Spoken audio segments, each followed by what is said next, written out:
പരീക്ഷകളിലെ mark മാത്രമല്ല ജീവിത വിജയത്തിന്റെ അടിസ്ഥാനമെന്ന് കായിക യുവജനക്ഷേമ മന്ത്രി ഒ.ജെ. ജനീഷ്.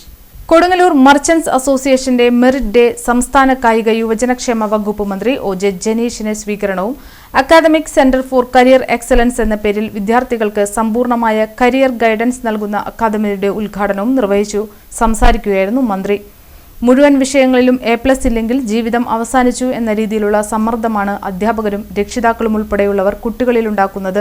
പരാജയങ്ങൾ ഒന്നിന്റെയും അവസാനമല്ലെന്നും ശ്രമിച്ചുകൊണ്ടേയിരിക്കുകയെന്നതാണ് വിജയത്തിലേക്കുള്ള വഴിയെന്നും അദ്ദേഹം പറഞ്ഞു.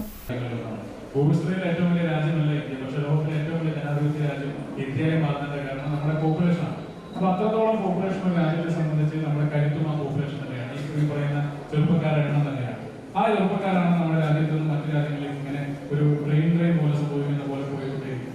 നമ്മൾ മനസ്സിലാക്കേണ്ട കാര്യം ഈ വിദേശ വിദ്യാഭ്യാസം നമ്മുടെ ഈ കാലത്തൊന്നും ആരംഭിച്ചൊന്നുമല്ല. ഗാന്ധിജി പഠിച്ചത് വിദേശത്തല്ല. ഗാന്ധിജി വിദേശ വിദ്യാഭ്യാസം നേടിയിട്ടില്ല. നെഹ്റു വിദേശ വിദ്യാഭ്യാസം നേടിയിട്ടില്ല. അംബേദ്കർ വിദേശ വിദ്യാഭ്യാസം നേടിയിട്ടില്ല.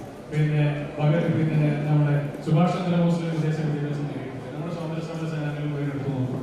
അവരെല്ലാം വിദേശ വിദ്യാഭ്യാസം നേടുകയും ആ കാലഘട്ടത്തിൽ മെച്ചപ്പെട്ട ജീവിത സൗകര്യം ഉണ്ടായിരിക്കുകയും ഏറ്റവും ഉയർന്ന വിദ്യാഭ്യാസം നേടാനുള്ള അവസരം ഉണ്ടാകുകയും അതിനുവേണ്ടി വിദേശത്ത് പോവുകയും പഠിക്കുകയും വലിയ രീതിയിൽ ഡിഗ്രികൾ സമ്പാദിക്കുകയും ചെയ്താറില്ല. എന്നാൽ അവർ ചെയ്യുന്നത് അവിടെ പോയി സേഫായി ജീവിക്കുകയല്ല, സുരക്ഷിതമായ ജീവിതം കണ്ടെത്തി അവിടെ ജീവിക്കുകയല്ല ചെയ്യുന്നത്. അവരവരുടെ രാജ്യത്തേക്ക് തിരിച്ചു വന്നു. ഈ പട്ടിണിയും പരിവർത്തനവും സ്വാതന്ത്ര്യമില്ലാതെ രാജ്യത്ത് തിരിച്ചു വന്ന് ഇവിടെ വന്ന് സമരം ചെയ്ത് അടികൊണ്ട് ബ്രിട്ടീഷുകാരുടെ രാജ്യത്തിന് അടിയും വെടിയും ഇട്ട് വാങ്ങി ജയിലിൽ പോയി നീണ്ട കാലഘട്ടത്തോളം ജീവിക്കണമെന്ന് എന്നിട്ടാണ് ഇന്ത്യക്ക് സ്വാതന്ത്ര്യം നേടിയത്.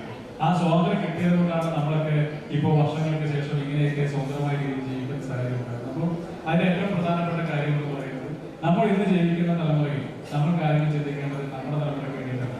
വരാനിരിക്കുന്ന തലമുറ ബാക്കിയുണ്ട് എന്നുള്ള ബോധത്തിൽ വേണം. നിങ്ങൾക്ക് ഇന്ന് കിട്ടിയ സൗകര്യങ്ങൾ അത് ഇന്നലെ തലമുറകൾ നൽകിയ ഒരു സൗഭാഗ്യമാണ്. ആൽബർട്ട് ഐൻസ്റ്റീനാണ് ഏറ്റവും വലിയ കണ്ടുപിടുത്തങ്ങൾക്ക് ലോകത്ത് നേതൃത്വം കൊടുക്കുന്നത്. അദ്ദേഹത്തോടൊരിക്കൽ അദ്ദേഹത്തിന്റെ കണ്ടുപിടുത്തങ്ങളെ പറ്റി ഒരു മാധ്യമ പ്രവർത്തനം ചോദിച്ചപ്പോൾ അദ്ദേഹം പറഞ്ഞത്, എന്റെ കണ്ടുപിടുത്തങ്ങളിലേക്ക് നയിച്ചത് എനിക്ക് മുമ്പേ സഞ്ചരിച്ച ആളുകളുടെ ബലിഷ്ഠമായ ചുമലുകളിൽ ചവിട്ടി നിന്ന് ദൂരെ കാഴ്ചകൾ കാണാൻ എനിക്ക് സാധിച്ചതുകൊണ്ടാണ്. തൊട്ട് മുമ്പിലുള്ള കാഴ്ചകളല്ല, അങ്ങനെയുള്ള ദൂരെ കാഴ്ചകൾ കാണാൻ അദ്ദേഹത്തിന് സാധിച്ചതുകൊണ്ടാണ് ഈ വ്യാപാര ഭവൻ ഹാളിൽ വെച്ച് നടന്ന പരിപാടിക്ക് association president NR. Vinod Kumar അധ്യക്ഷത വഹിച്ചു. കൊടുങ്ങല്ലൂർ നഗരസഭാ ചെയർപേഴ്സൺ ഹണി പീതാംബരൻ മുഖ്യാതിഥിയായിരുന്നു. ചടങ്ങിൽ മന്ത്രി ഒ.ജെ. ജനീഷിന് അസോസിയേഷൻ ഉജ്ജ്വലമായ സ്വീകരണം നൽകി. SSLC, +2 എന്നീ പരീക്ഷകളിൽ ഉജ്ജ്വലമായ വിജയം കരസ്ഥമാക്കിയ വ്യാപാരികളുടെ മക്കൾ, സ്ഥാപനങ്ങളിലെ ജീവനക്കാരുടെ മക്കൾ, KKTM GGHSS, PBM GHSS, VKRM GHSS, Pullut എന്നിവിടങ്ങളിലെ ഉജ്ജ്വല വിജയം കരസ്ഥമാക്കിയ വിദ്യാർത്ഥികൾ എന്നിവർക്ക് അവാർഡ് സമ്മാനിച്ചു. കൊടുങ്ങല്ലൂരിലെ ഏറ്റവും മികച്ച വിദ്യാലയമായി തെരഞ്ഞെടുക്കപ്പെട്ട KKTM GGHSS-നുള്ള പുരസ്കാരവും കഴിഞ്ഞ SSLC പരീക്ഷയിൽ 100% വിജയം കൈവരിച്ച VKRM GHS-ന് പ്രത്യേക പുരസ്കാരവും മന്ത്രി സമ്മാനിച്ചു. Merchants association general secretary T.K. Shaji, KJ Sreejith, P.K. Sathyaseelan, Ajith Kumar, Mohiyuddin, MS Saju, Rajeevan Pillai, PR Babu, Vinod Kakkara, Prasanth, CC Anitha, Suprabha Unnikrishnan എന്നിവർ സംസാരിച്ചു.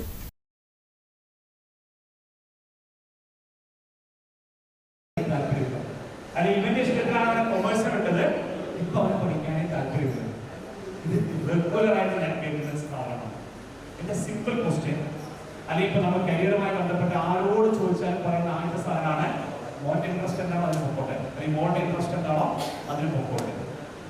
സിമ്പിൾ ക്വസ്റ്റ്യൻ ഇതാണ്, what is mean by interest? ഈ ഇൻട്രസ്റ്റ് എന്ന് പറഞ്ഞാൽ എന്താണ്? എപ്പോഴും കേൾക്കുന്ന ഒരു സാധനമാണ് ഇൻട്രസ്റ്റ്.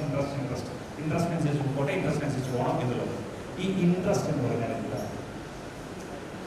നിങ്ങളുടെ ഇൻട്രസ്റ്റ് എന്താണെന്നല്ല ഞാൻ ചോദിച്ചത്. ഈ ഇൻട്രസ്റ്റ് എന്ന് പറഞ്ഞാൽ എന്താ സാധനം?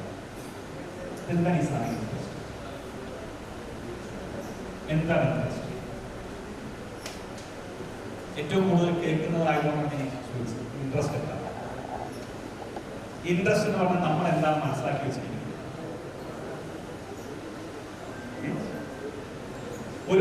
ഞാൻ ആദ്യം പറഞ്ഞ പോലെ ഒരു 14, 15, 16, 17, 18 വയസ്സുള്ള കുട്ടിയുടെ ആണ് ഒരു കരിയർ ഡിസിഷൻ എടുക്കുന്ന കുട്ടി. ആ കുട്ടിയുടെ ഇൻട്രസ്റ്റിലാണ് നമ്മൾ ആ കുട്ടിയുടെ ഒരു കരിയറിലേക്ക് വിടുന്നത്. ഈ ഇൻട്രസ്റ്റിലാണ് എന്നാണ് നമ്മൾ ഏറ്റവും കൂടുതൽ പറയുന്നത്. ആ പറയുന്ന ഈ ഇൻട്രസ്റ്റ് എന്ന് പറയുന്ന സാധനം എന്താണ്?